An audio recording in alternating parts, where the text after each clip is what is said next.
இடுப்போடு அழகான மடிப்போடு அசைந்தாடும் மணித்தேரே உனக்காக வடம் போடவா இடையோடு இடை சேர இதமான கொதிப்பேர பசும் பொன்னே உனை கொஞ்சம் புடம் போடவா விரலாலே தொடலாமா அகக்காயம் படலாமா இளசான திருமேனி அதை தாங்குமா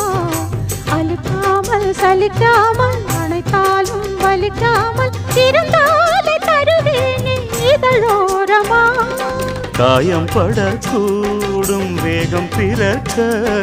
பூச்சலிடக்கூடும் நான் உண்டவிக்க பூவை ஒரு பூவும் என மெல்ல பறிப்பேன் கட்டிக்கோ கட்டிக்கோ ஒட்டிக்கோ ஒட்டிக்கோ கிட்டவா